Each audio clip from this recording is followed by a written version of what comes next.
Hi, Christian. So we'll start in another minute. Sounds good. Good to be here. Thank you for coming. My pleasure.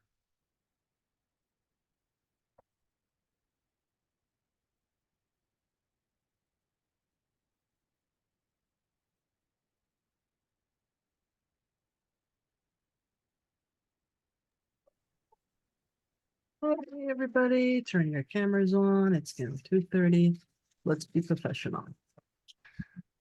What happened to my camera? I'm not sure. Okay.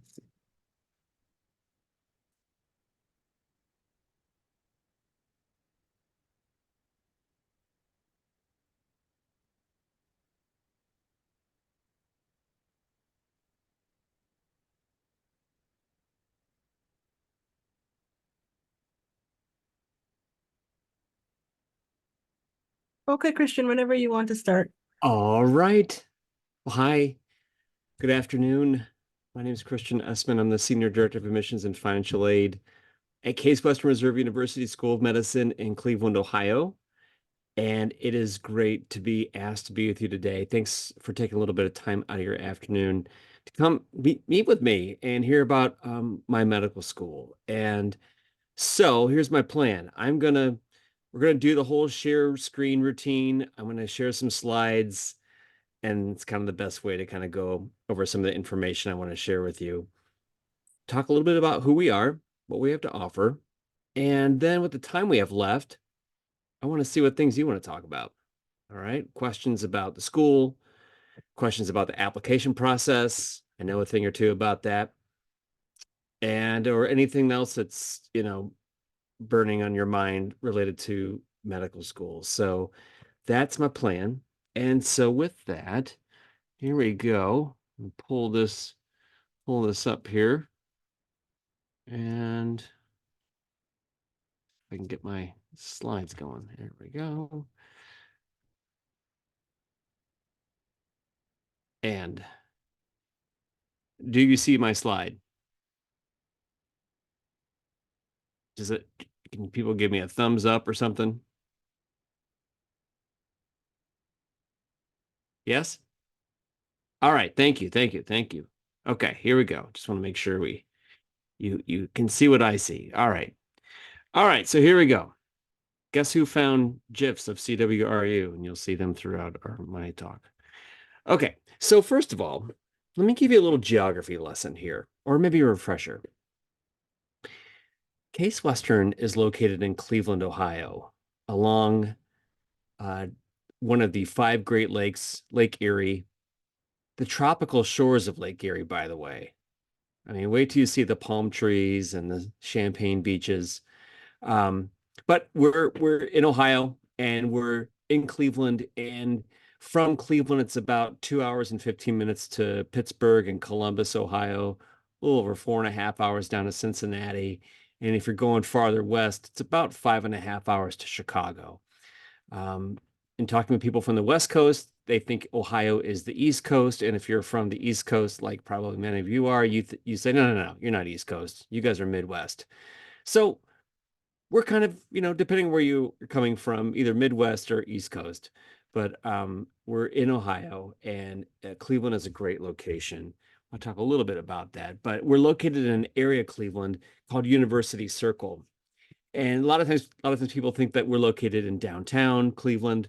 We're just 3 miles east of downtown Cleveland. And University Circle is kind of like the cultural hub of our city. And it's very much like a park-like um, environment. It is home to the main university and the other professional schools that we have, but it's also home to all our museums and the Cleveland Orchestra.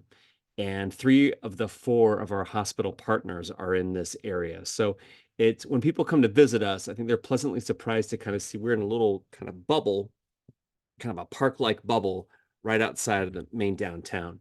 So let me just give you a little bit of aerial view here of kind of what it looks like here in Cleveland and at Case Western. So this is a shot looking directly west from just about the center of Case Western's main campus.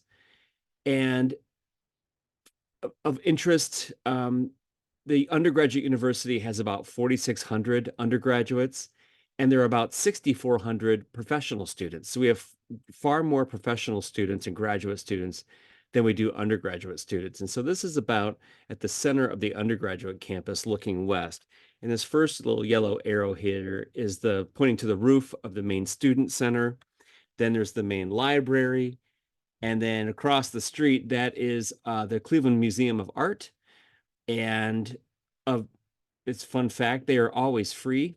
I think it's one of the few free large museum of arts you'll find in the country. There's a greenway that connects the kind of main campus to what we consider West Campus. That is our Performing Arts Center. And then way over there, that building there, which I'll talk about in a minute, is the Health Education Campus. That is the home to our medical school. And right across the street, our neighbor is the world famous Cleveland Clinic. And then way down there, that's about 3.5 miles from where this point is downtown Cleveland. And then a little farther out, you can see the lake, like kind of that bluish kind of hue there on the upper right. So that gives you just kind of a little kind of an aerial view of kind of what it looks like. Something that people often notice when they come to visit us is that we have a lot of trees. It's very green in Cleveland. It's because we get rain. But anyway, so about the Health Education Campus. This is a relatively new facility for us. We moved here in 2019, and it is a very large building. It is home to not only the medical school and the MD programs, but also the nursing school, the dental school, and the physician assistant program. It is just shy of 500,000 square feet. Um, the center is open, this courtyard area, and then all the classrooms are kind of wrapped around the perimeter, and then it's wrapped in glass. So a lot of natural light from all sides, from the walls to the ceiling. And sometimes people, when they come to visit us, they'll say, I've heard people say, looks like an Apple store.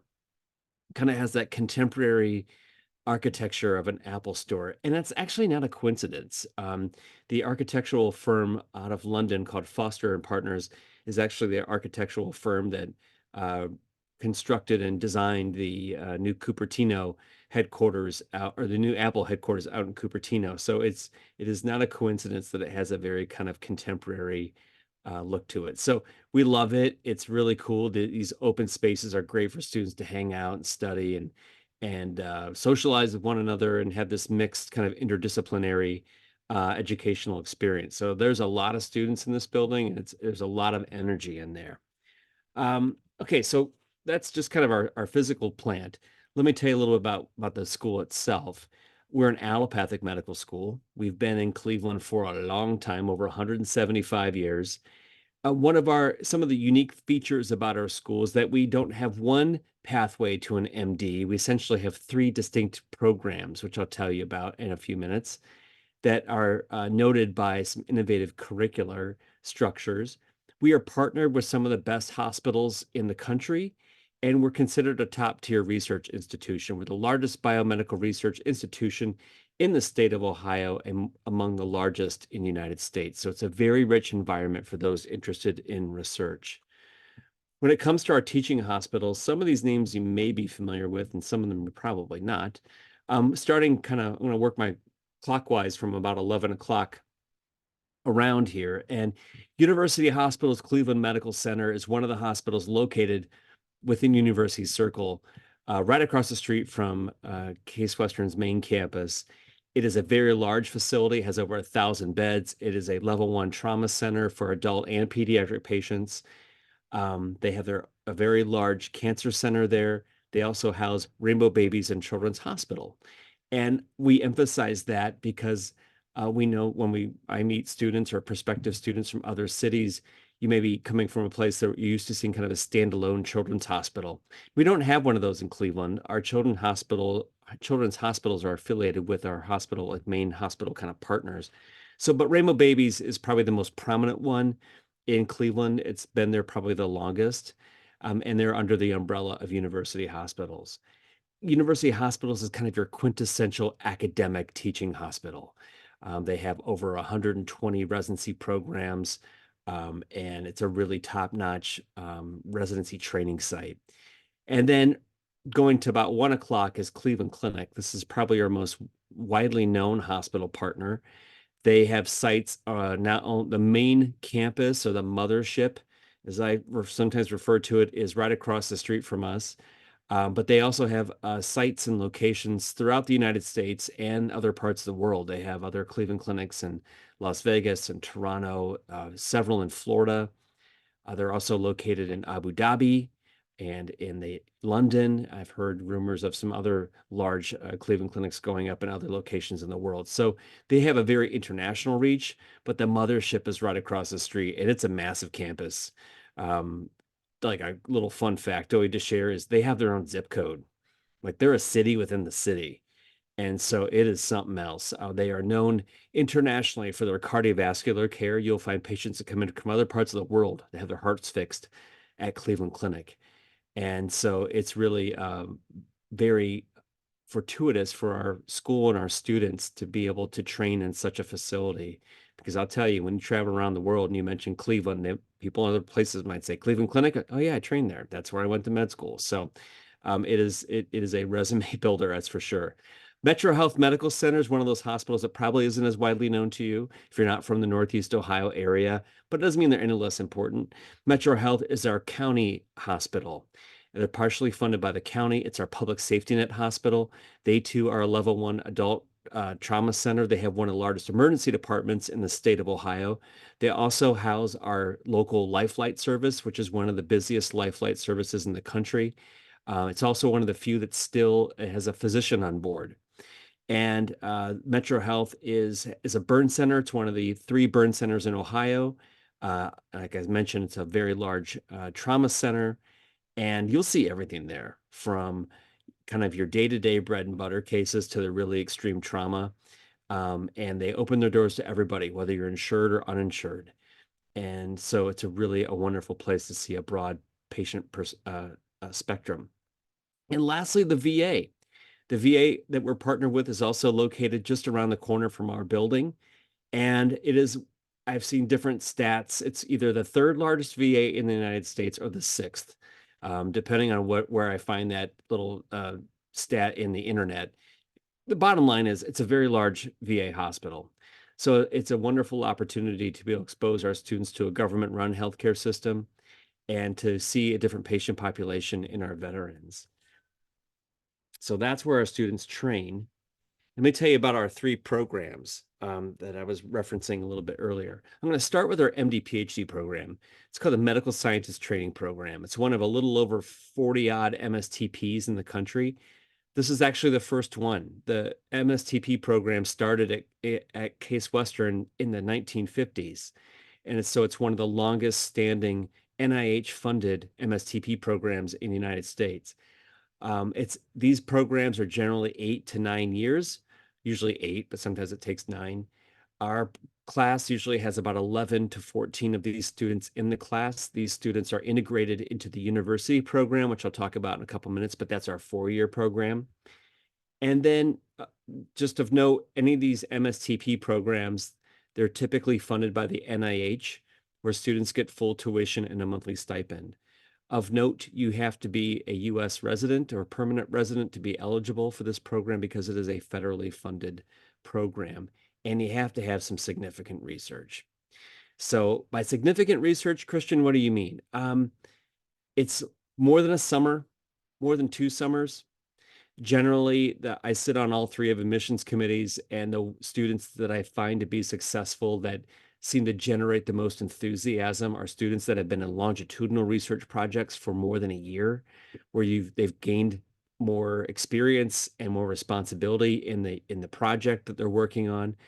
I've seen more recently a trend, and they seem to be leaning towards students. And this is not just a case thing, but I've also seen this in some of my friends at other med schools with MSTPs, leaning towards students that have taken a year or 2 after graduating, doing some NIH, like IRTAs they're called, it's like post-bac, but doing research for 2 years at the NIH, or a similar program at like a research institution affiliated with a hospital or a university for a year or 2.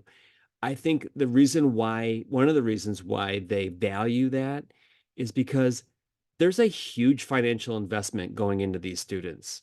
where they're paying for your school for 8 years. And so they got to know that you are not only interested in this, this approach to medicine and science, but you're invested in it too. And so that you're not just talking the talk, but you're walking the walk. And you can see some of their application stats down there. I'll come back to that in a little bit. Then the one of our programs is very unique. It's kind of our boutique program. I don't know if boutique is a word, but I'm going to use it anyway. The Cleveland Clinic Learner College of Medicine. They are also, these are all Case Western students, but it's another track, another pathway. Sometimes we refer to it as the college program or CCLCM for short. This is for students who really love research, but maybe going to school for 8 or 9 years is not appealing to you, or it's not an educational goal, but you really love research and want that to be a part of your educational experience, like very much embedded in it, and with a trajectory to go into some type of research as a future academic physician. So this program might be something to look into. It's a 5-year MD.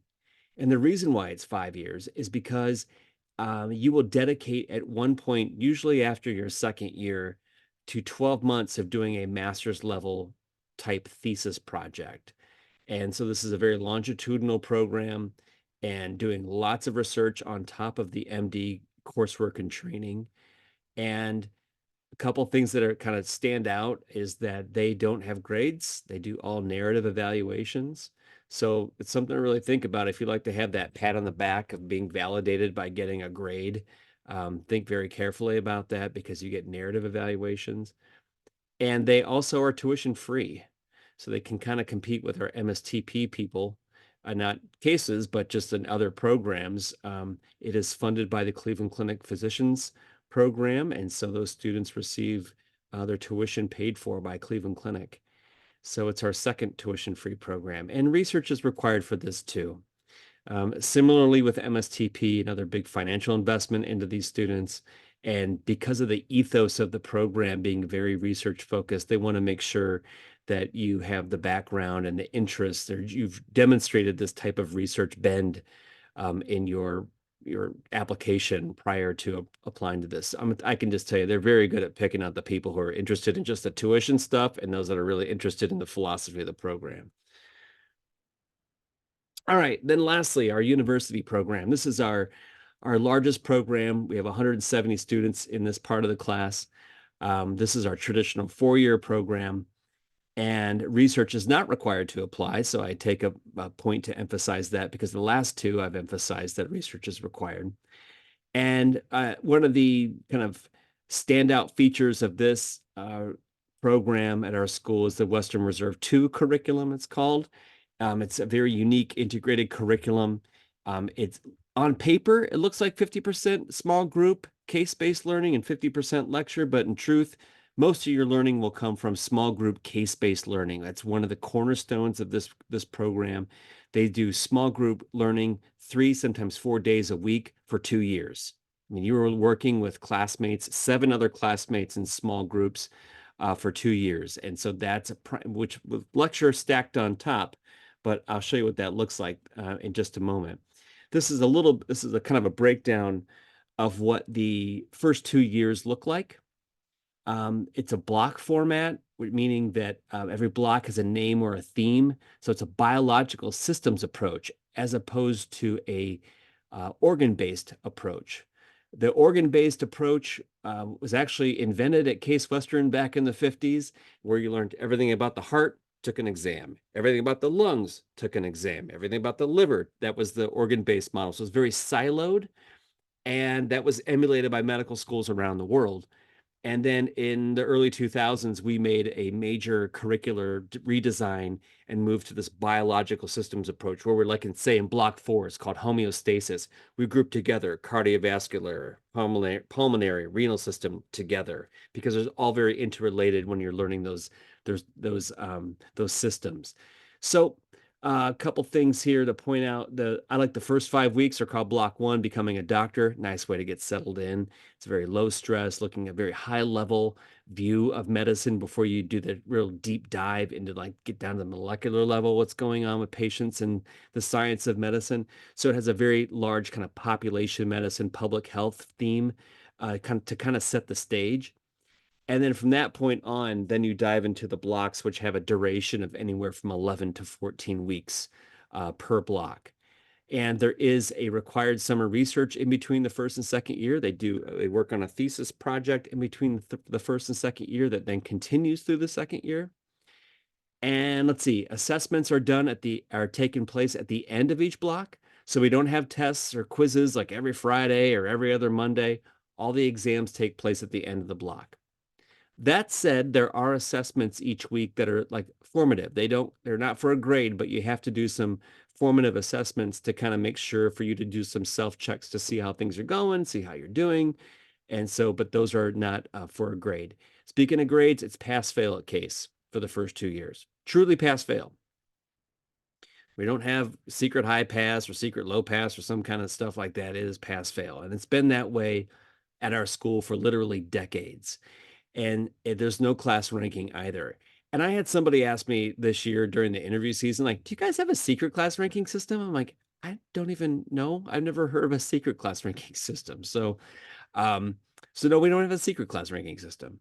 And I got to tell you, that really makes for a very collegial, supportive group of students.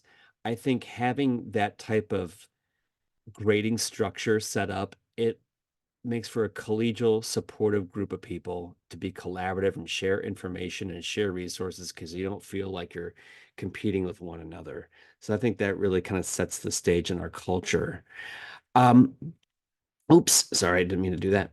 So I mentioned a little bit before about what the curricular structure looks like. Here's what a typical week looks like as a first year. Once you get into the main meat of the blocks, and they have small group Monday, Wednesday, Friday from 8 o'clock in the morning until 10. We call it IQ teams.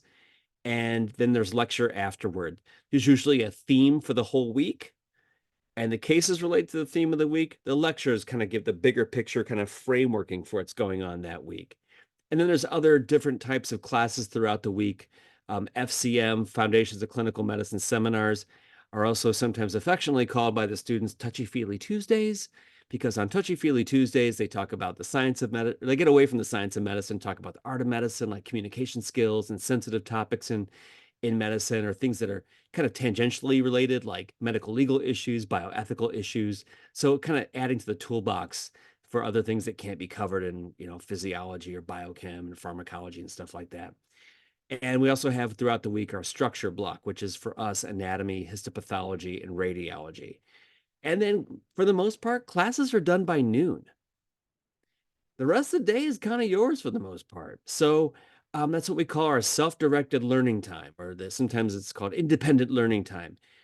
They don't want to call it free time on a chart we show to people. Sounds like kind of a little more formal, called like self-directed learning time. So the rest of the day is yours.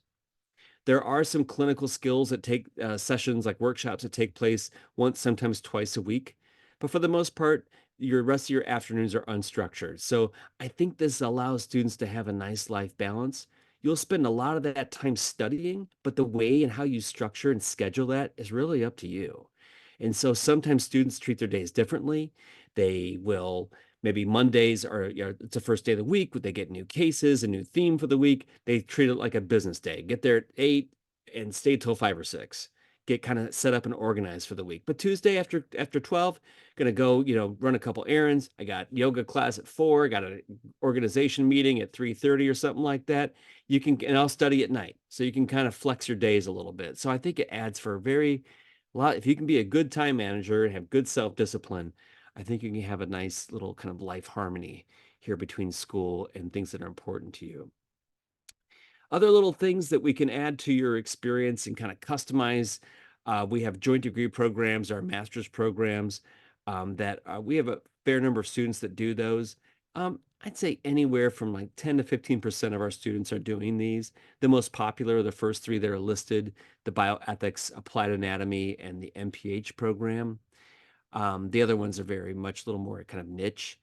But if doing a master's degree on top of an MD sounds like a little too much, and it can be because you're doing a graduate program on top of an MD program, if that sounds like a little too much on your plate, these pathway programs that we've been adding to every few years have become a really nice way for students to kind of complement their their education, kind of adding some extra scoops of things that so you can pick a pathway. You can only do one pathway, but allows you then to kind of go deeper into a topic of interest of yours. So whether that's medical humanities and ethics or world medicine or entrepreneurship and innovation, those pathways that go across all 4 years. Our best analogy is like it's kind of like getting a minor as a medical student. All right, so there is some of that information. Let's see what else. Okay, our anatomy curriculum is kind of unique too. After block one, mention those first 5 weeks, kind of the public health, kind of population medicine portion. We do 2 weeks of we call it anatomy boot camp. It's a submersive, intensive dissection for 2 weeks. Then after that, when we keep doing anatomy for the next 2 years, we do it primarily complemented through Microsoft HoloLens. It's called HoloAnatomy. And this this app, this software was built at Case. We were the first university to partner with Microsoft to build a third-party app called HoloAnatomy.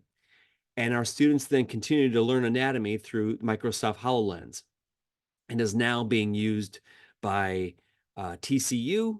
The other Northwestern uses it, and some other schools. I think we'll be seeing. I bet in the next 5 to 10 years, we're going to be seeing more medical schools incorporating VR or AR, whether it's HoloAnatomy or Apple or some other technology into their curricular kind of offerings, because it is pretty amazing stuff and it's very efficient. Efficient meaning a lot of students will say you learn stuff faster when you go through to use HoloAnatomy because you're not having to dig through structures in a cadaver. We also incorporate radiographic anatomy, so that practical clinical bend. So some days, we in our building, our health education campus, we have our digital anatomy suite. There's one room that's for HoloLens.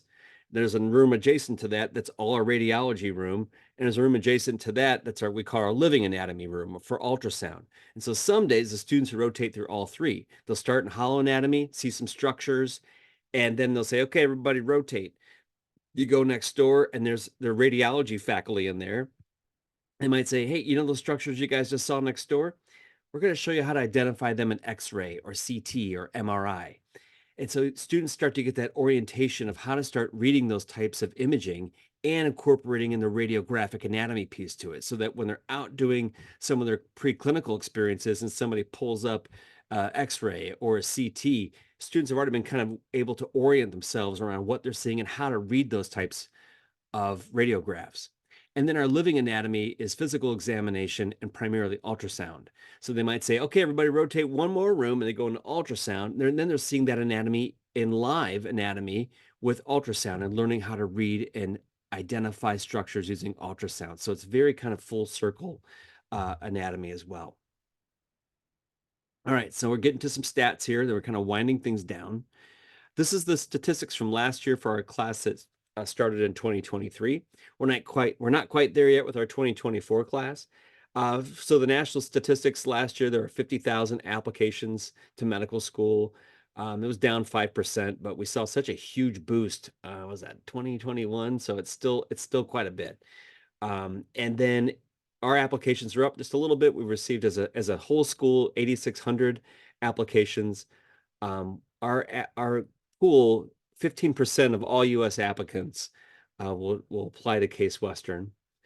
And we have an entering class in total between our three programs of 216. And then you can see the statistics there. Our university program, the 4-year program, gets the most applications. We interviewed just shy of 800 for class of 170. The Cleveland Clinic Learner College of Medicine, that 5-year MD, just shy of 1,700. They interviewed a little over 200. They always have a class of 32.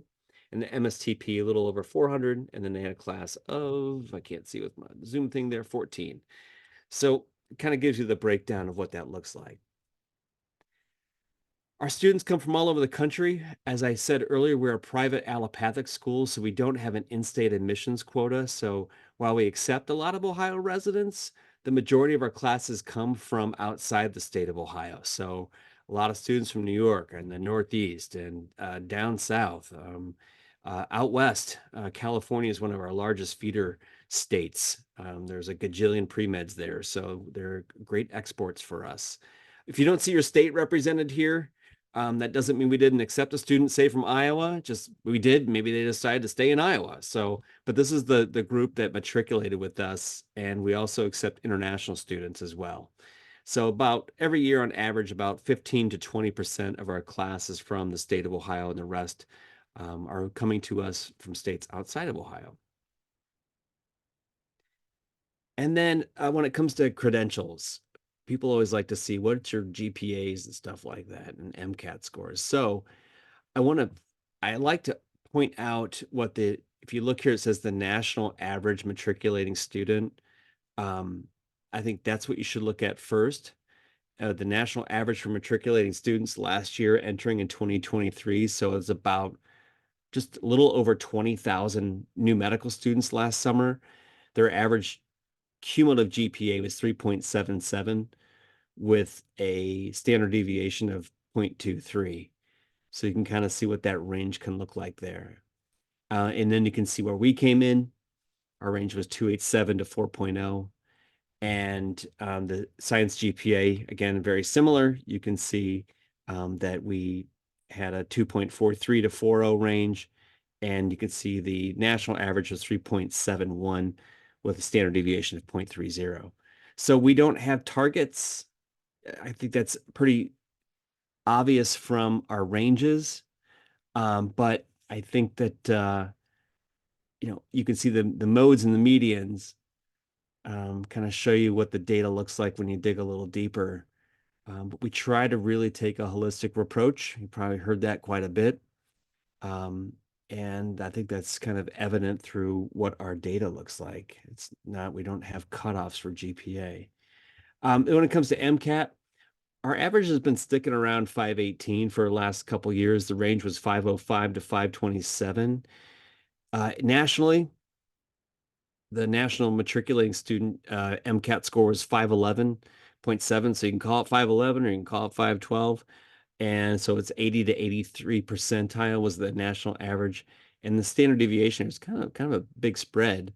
So plus or minus 6.9 or 7. So I think that's of interest too.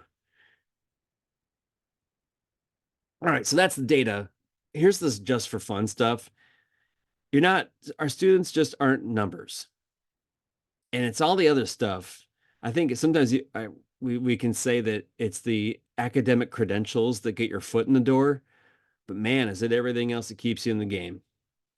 And so these are all the other experiences and things that people are involved in and that show us a track record of being involved in community and having other interests outside of medicine.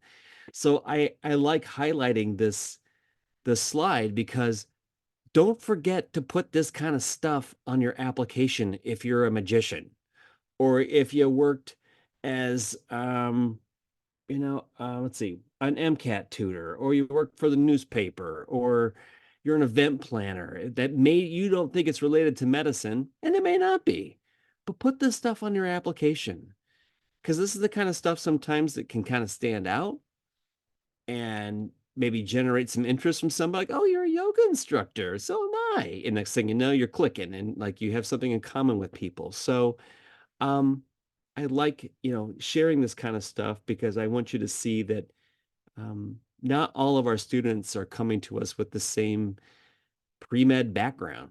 They have other interests outside of that, outside of their pre-med studies. And so, again, I'll emphasize, put these things on your application, your work history, your outside interests, hobbies. That shows us that you have how you balance life. It shows us how you cope with stress, what you do for fun, and that you're human. Okay, so what do we look for in our students? I think there's some obvious ones that a lot of med schools look for. We want people that are academically successful, people that are compassionate for others, that are passionate about what they're doing. They're intellectually curious. They're altruistic, right? I think those are pretty common qualities that med schools value. But things that are important to us, in addition to that, would be good communication skills, socially adept, have high self-awareness, high social intelligence, high emotional intelligence, have relational excellence. We used to put on this slide normal, but then some people didn't like that. They thought it was, so we put socially adept. But communication skills are important to us. You pursue other activities like I just talked about in the last slide. You're self-motivated, you're collaborative. I think you've probably hopefully seen in some of the things I've talked about within our curriculum. You got to be a collaborative learner in our program because we do a lot of small group.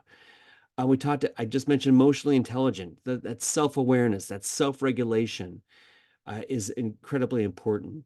Sometimes evidence of integrity or empathy toward others is, if we can find that, if we can see it, if we can read it, is helpful. The ability to teach others. We have a curriculum that depends a lot on students kind of sharing information and teaching one another stuff.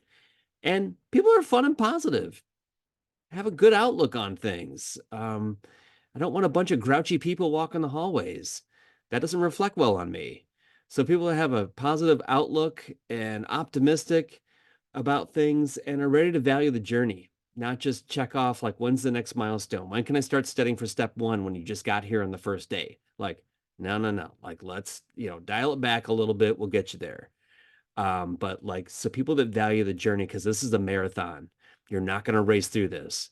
So once you get on this train, it does not stop for a very long time as you progress into residency. So you can't be looking just to check off the milestones. I want to mention too, our requirements, they're pretty basic when it comes to our coursework requirements. 2 semesters of Gen Chem with lab, 1 semester of OChem with lab. We want 1 semester of biochem, a writing course, some kind of intensive writing course, and that we're pretty flexible on that. If it's not college English, it could be some type of other writing that required some intensive writing. MCAT, what we implemented just this year, 23-24, a minimum MCAT score of greater than 495 to receive our secondary application. And then we really strongly recommend some kind of medically related experiences. And that can look like a variety of different things, from shadowing to scribing to volunteering, patient-facing experiences. I think those are really valuable to our school, the people that do the evaluations, our admissions committee, to know that you know what you're getting yourself into. And so we value those kind of things.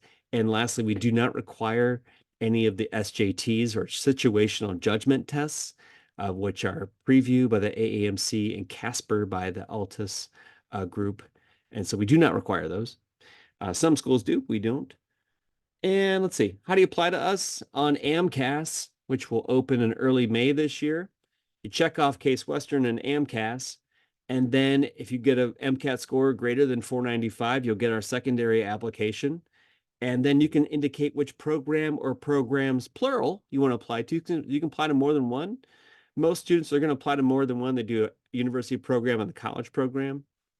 But you can check off which ones you're interested in. And then by doing that, it'll change the type of essay prompts you got to respond to. But that's where you indicate which programs you're interested in. Is in our secondary. It's just general Case Western and AMCAS. And lastly, I got a little podcast called All Access Med School Admissions. I'm terrible at self-promotion, but my boss, Dr. Maida, the Dean of Admissions, made me put this in here. I interview deans and directors of admissions from other med schools. I feature their schools. I want to hear all about them so you can hear all about them. And I have over 70 episodes. I just got a introduction today from one of my new friends at the University of Tennessee College of Medicine, Dustin Fulton. He introduced me to the gentleman in charge of recruitment at a new med school in Nashville called Belmont. Belmont University has a new school of medicine. They have their first class starting this fall. And so we're going to be working on getting Belmont on sometime. So just this week, I surpassed 500,000 downloads. Not too shabby for an admissions guy. And so you can QR code it and find a place where you can listen to them, and maybe it'll help you go to sleep at night. So anyway, there's my podcasty stuff, and that's it. So I have about 20 minutes or so. Jot down my email address. if you have to run, if you don't feel comfortable asking questions in front of a group of other people, I get that. Or if you just want to say hi, you can do that too. Um, so there you go. I would love to see some chatty stuff here. Let's see. Oh, somebody spent a few months in Cleveland this past year. All right. Thank you, Michelle. See? Oh, Stephen knows the podcast. Thank you. All right. That's flattering. All right. Who's got a question? You guys, I think we've all adapted to Zoom in the last 4 years. We know how to do this. Let's do that raise hand feature thingy. And I'm happy to take whatever things you want to talk about. I'm an open book. I'll answer as best I can.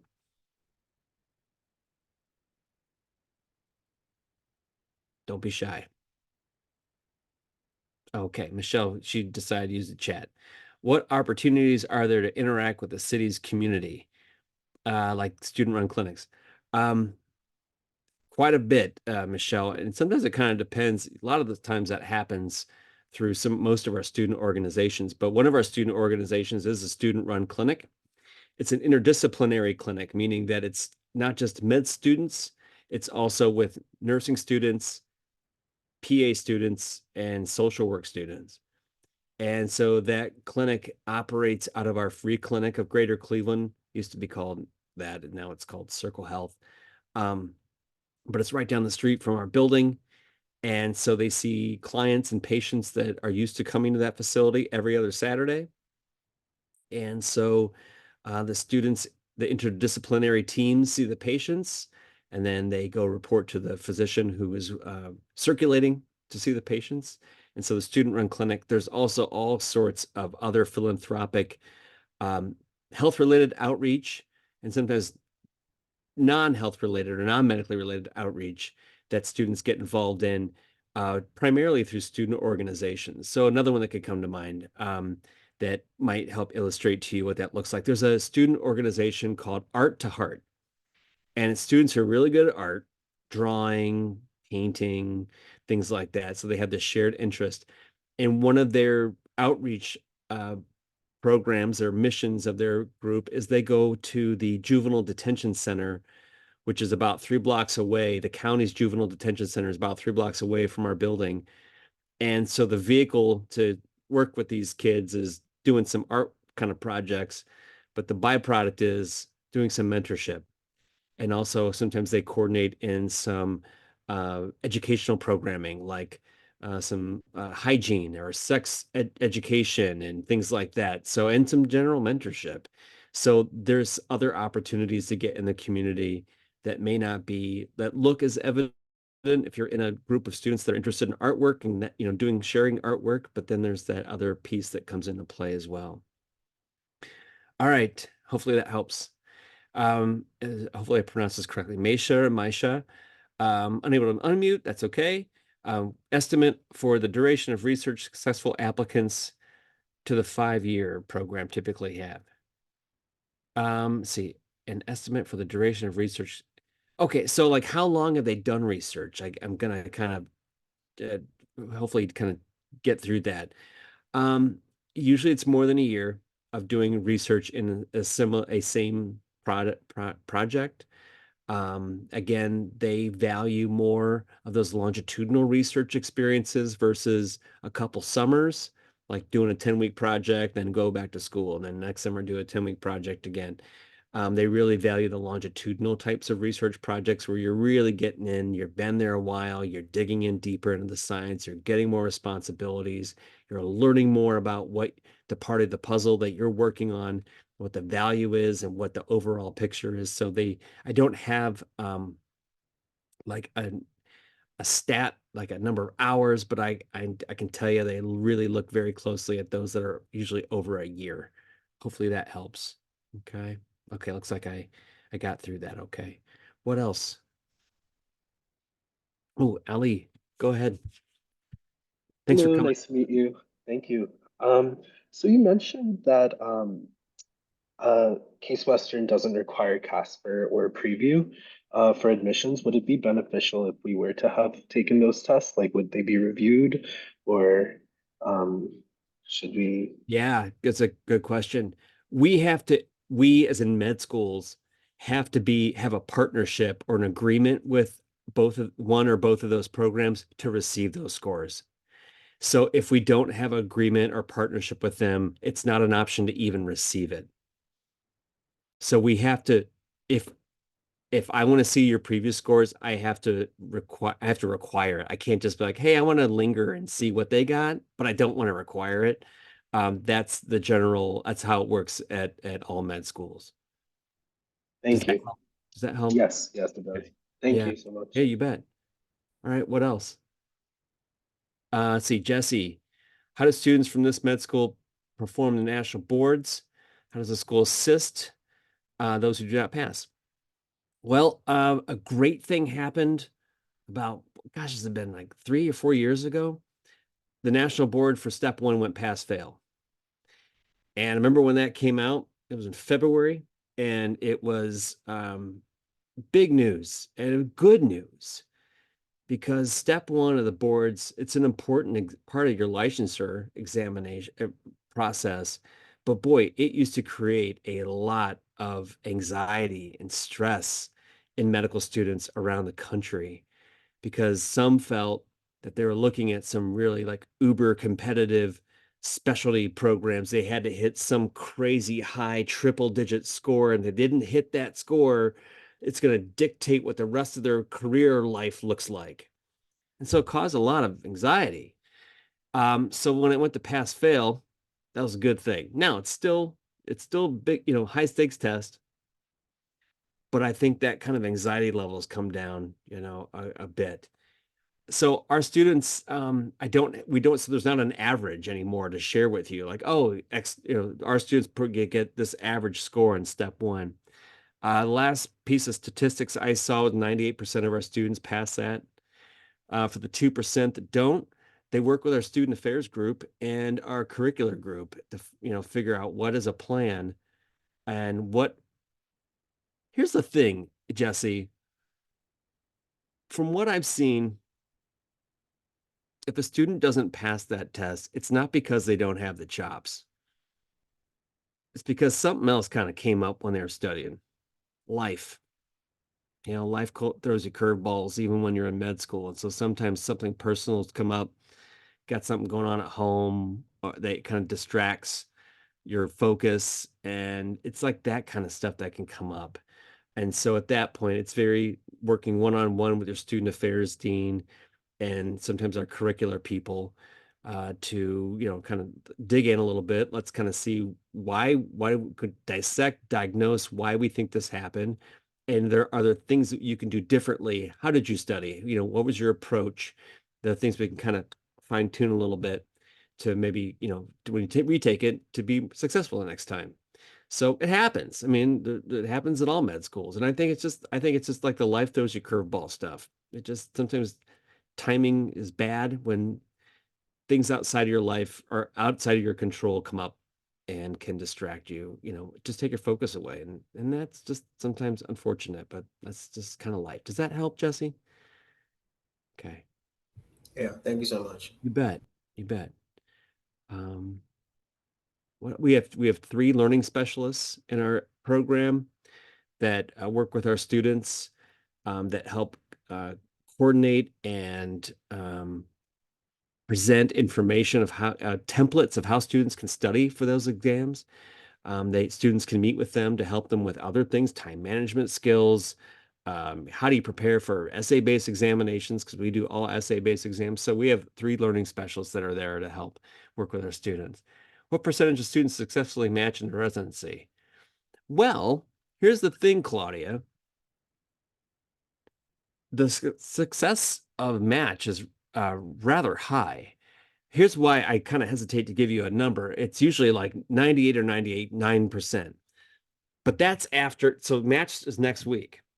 So what happens on Monday is all 4th years are going to email saying either, congratulations, you matched, see you Friday for the big reveal, or you didn't match, now go coordinate with your med school student affairs office. And it used to be called the scramble. Now it's called SOAP, but it's a whole process where residency programs that have unfilled spots are looking for students, and there's students who are looking for a residency spot. So we might have some students who didn't match, but then they go through SOAP, and by the end of the week, they've matched. And so that's successful. That's success. So like 98 to 99% of our students match. Our students do pretty well in the match. Our match, but I caution prospective students, like, don't read into the tea leaves sometimes too much. If you see, we post our match lists on our website.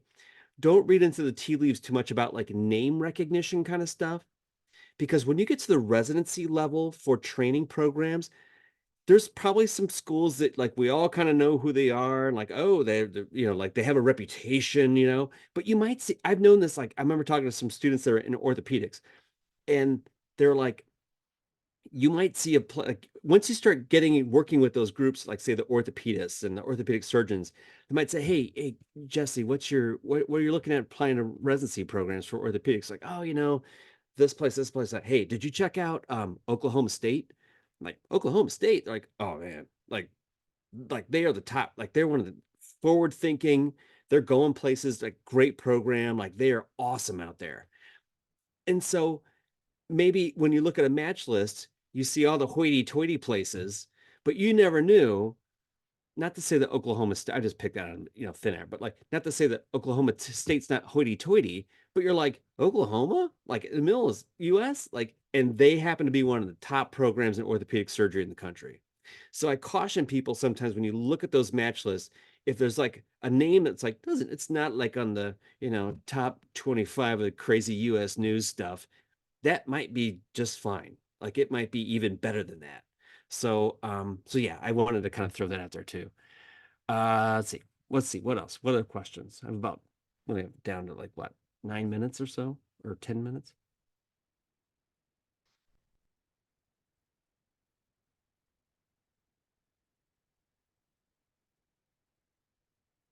What else, guys?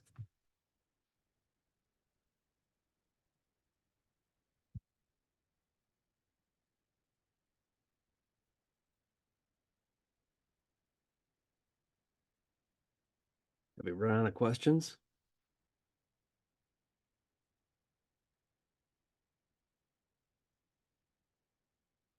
What does a good first year look like at Case? That's a nice question. Good first year would be you've made some new friends. You found your people, you found your tribe. Now, the thing about like when you come to med school is this is like the first time in your life you're with a class of like-minded people. Like you are all there to kind of nerd out on medicine. You're not going to annoy people when you get excited about diabetes and proteins and enzymes and stuff. Like these are your people. So I think it's really easy for students to come and make friends. And I think that's important to start building your network and finding your tribe and meeting people that you're not only like-minded academically with, but you find that you get along with, and this is your new family. Like you become very close as a med student with your classmates. So I think that's like for me, and I think as a parent to know that your kid's thriving, not only academically but also socially is important. I think Michelle getting off to a good start as far as like learning how to adapt to a medical school environment. Everybody's learning curve is going to be different. No matter where you guys go to med school, there's going to be a learning curve of how to start to adapt your learning to now what is required as a medical student.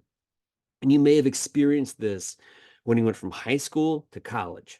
Like you quickly realize maybe that first semester or two, like, oh man, the way I studied as a high school student, which I was able to get by and do really well and stuff, is not working for me. And so you had to like kind of change tack, try some different things, group work, or find a partner to work with, or study in different places. That same kind of transition may have to happen again. And learning how to do that. So being open to adapting, I think is important. Being like, okay, like I need to kind of listen to people and, what their advice is and try things out a little bit. Even though I know that worked for me to get in here, I might have to kind of adjust a little bit and kind of fine tune stuff to be successful. So I think, Michelle, creating new relationships, being willing to be adaptive, and I'll throw in one more, getting involved. Getting involved in the community, like whatever that looks like to you, whether it's in the community, whether it's within the school, whether it's in some extra research or whatever, getting involved, like being active and finding some harmony in your life, that you're doing things that are important to you, and that you're thriving. So hopefully that's a long-winded answer to your question, but it's a good one. All right, let's see. Can you go more detail about the physician investigators program, specifically what the program is looking for in the applicants? Very interested. Yeah, I think you're talking about the 5-year MD. That is, and Stevens, I'll come to you next. I see your hand raised. Again, they look for longitudinal research and primarily like basic science or clinical science, less so public health kind of related research. So I think that is important. Like it's kind of the same like MSTP, like MD PhD, but just slightly watered down. But they really value that research, and they want to see, like in your essays, that you write like one of you in. Here's a tip: if you're interested in this program, MSTP, you get to choose in your 15 experiences, you get to choose 3 of your most meaningful and write more about them. One of them better be research. All right, there's a tip there. So if research is not one of your most meaningful, people are going to kind of raise an eyebrow and like, well, they're going to be doing research for the rest of their life. Why is it not one of their most meaningful here? That's influential and stuff like that. And so that's like, so if you're doing a research focused program like an MD PhD, most meaningful better be research, better be one of them. So I can't go into much more than that because it's kind of like MD PhD. Let's see. See, Ali. Oh, I'm sorry. Stevens first. Stevens first. He had his hand raised first. No worries, no worries. Thank you for making time and talk to us today. Yeah. I really appreciate the insight. Also, love the podcast. I tune in every now and then. Thanks, man. Yeah. But my question today is for you is what does the support behind, let's say, student-led initiatives or organizations look like, or how open are deans and faculty to new ones?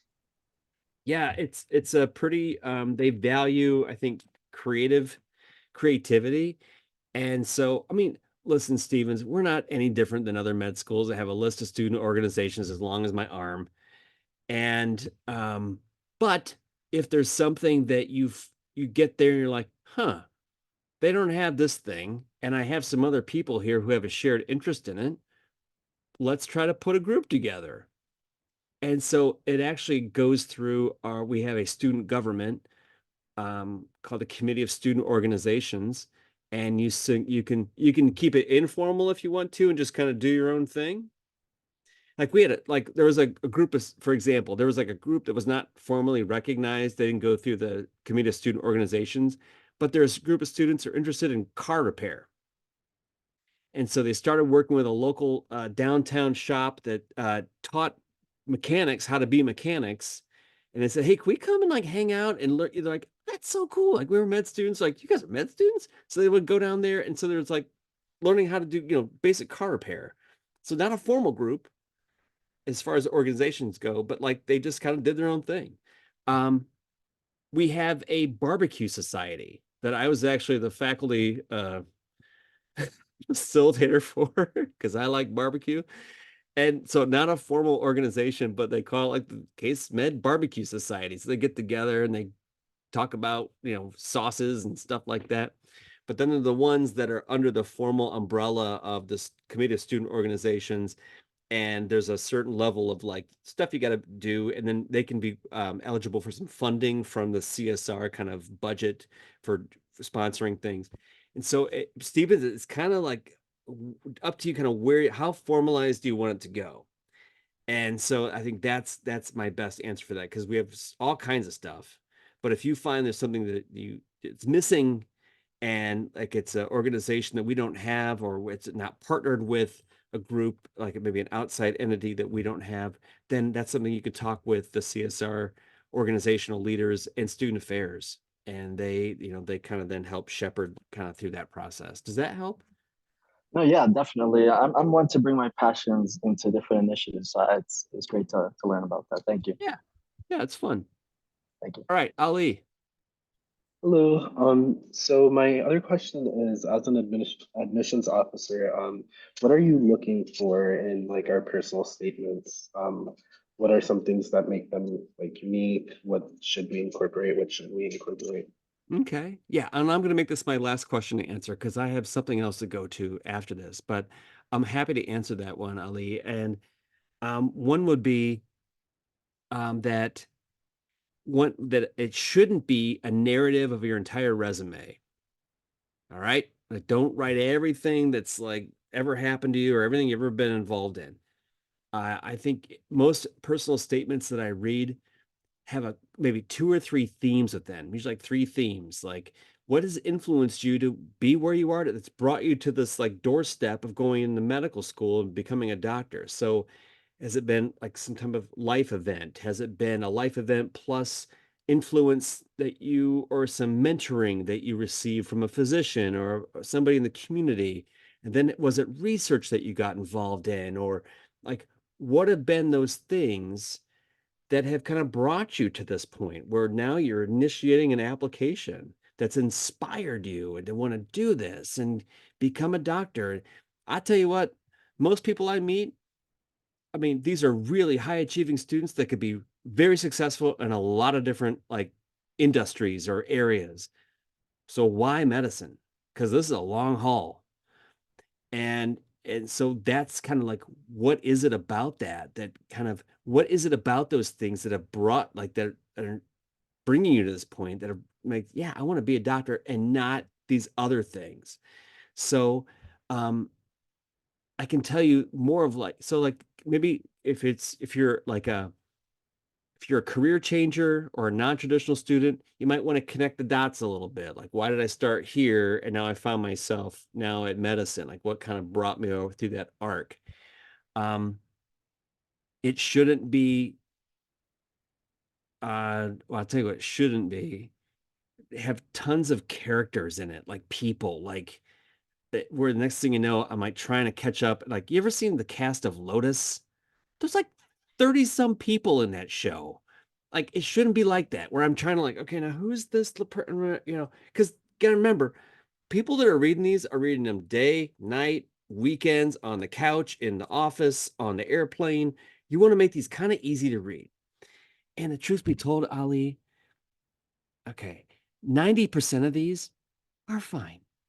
They're average, and that's okay. It's hard for me I know it's hard for as a pre-med student to hear like I could just be average in this.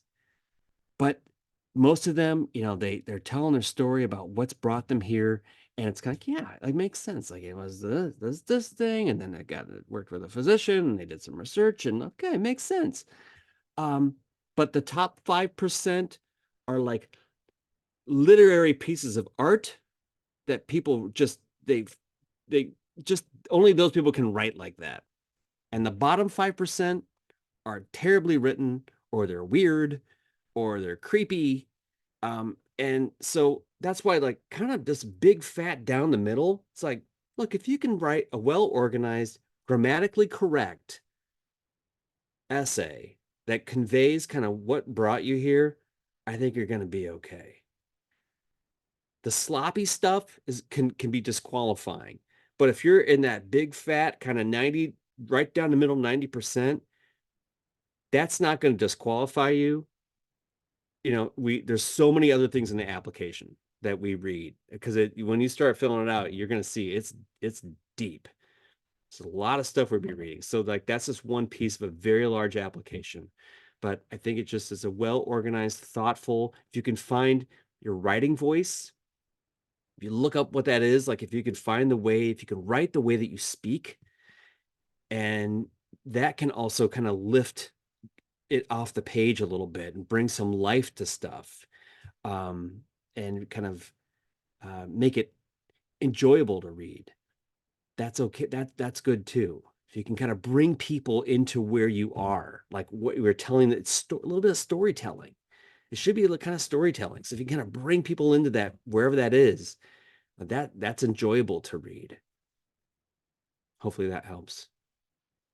Yes, thank you. Yeah. So think about storytelling. And so this shouldn't be like a boring, like manuscript kind of writing, like scientific-y writing.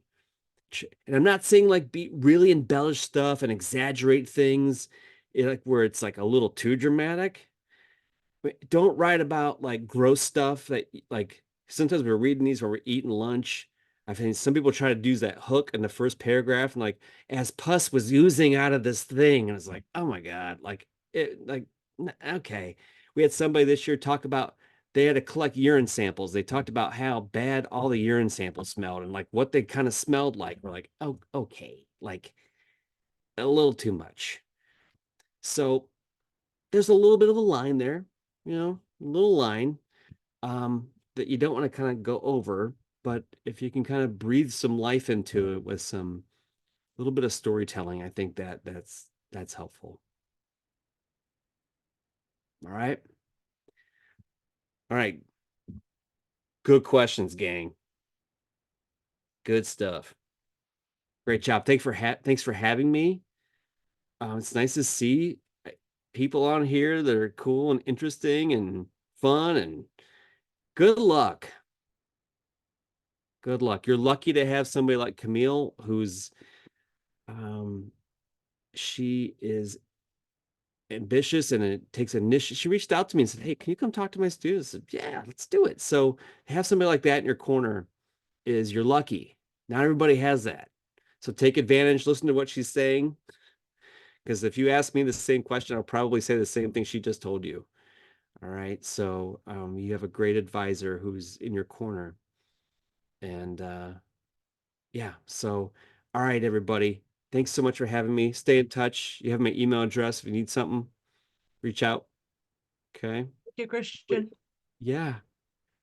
All right. Maybe I'll see you on the interview trail down the road. All right. Have a great day, everybody. See you later. Bye.